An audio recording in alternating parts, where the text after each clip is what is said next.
સુરતના ભારતીય સેનાના જવાનો માટે આગામી 2 ડિસેમ્બરથી મોરારી બાપુની રામકથાનું આયોજન કરવામાં આવ્યું છે, જેની તૈયારીઓ અત્યારથી જ શરૂ કરી દેવામાં આવી છે.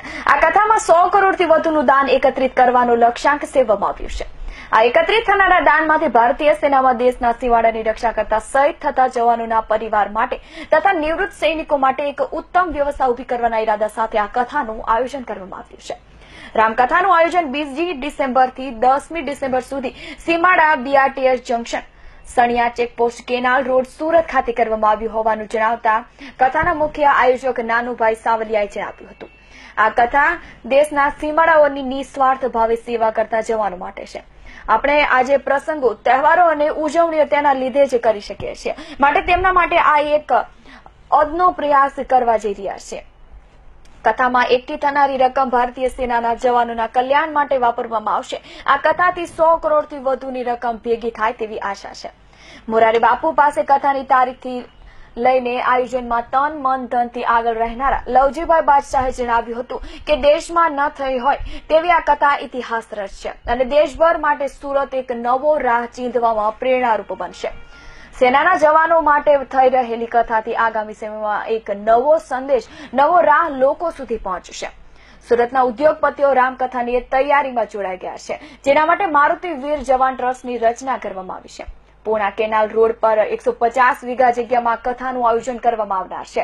10 દિવસની કથામાં રોજે રોજ 1 લાખથી વધુ લોકો સ્થળ પર કથા સાંભળી શકે તેવી વ્યવસ્થા કરવામાં આવનાર છે, જેના માટે પાર્કિંગથી લઈને ટ્રાન્સપોર્ટેશન, રસોડા સહિતની સુવિધાઓ ઉભી કરવામાં આવશે. કથામાં સુરત સહિત ગુજરાત અને આસપાસના રાજ્યોના લોકો પણ આવશે તેમ કાનજીભાઈ ભાલાળાએ જણાવ્યું હતું. દેશ દુનિયામાં મોરારી બાપુની અનેક કથાઓ થઈ છે. મોરારી બાપુની કથાનો દરેક વખતે જુદો વિષય હશે, ત્યારે સુરતમાં યોજાનારી કથા પણ કંઈક રીતે અલગ હશે. આ પ્રકારનો દેશ દુનિયામાં પહેલા કાર્યક્રમ છે. આ રામકથાને અમે રાષ્ટ્રકથા કહીએ છીએ. રામકથાના દિવસો દરમિયાન રોજે રોજ થીમ બેઝ અલગ અલગ કાર્યક્રમો કરવામાં આવશે. તેમ આજે પત્રકારોને માહિતી આપતા આયોજકોએ જણાવ્યું હતું કે કથાના તમામ 9 દિવસ દરમિયાન ભારતીય સેનાના ટોચના એક અધિકારી કથામાં હાજરી આપશે. સુરતમાં કથા સંપન્ન થયા બાદ અન્ય શહેરોમાં સેનાના કલ્યાણ માટે કોઈને કોઈ કરવામાં આવશે. સૌરાષ્ટ્ર પાટીદાર સમાજના પ્રમુખ લાલજીભાઈ પટેલે જણાવ્યું હતું કે દેશ સેવા માટે લડી રહેલા જવાનો માટે આ મારુતિ વીર જવાન ટ્રસ્ટની સ્થાપના કરવામાં આવી છે. આ ટ્રસ્ટનું રજીસ્ટ્રેશન થયા બાદ સરકાર દ્વારા જે છૂટછાટ મળશે તે સિવાય આ ટ્રસ્ટ સેનાના જવાનો માટે કામ કરવાનું હોવાથી વિશેષ છૂટ મળી રહે તે માટે પણ સરકારમાં રજૂઆત કરવામાં આવશે.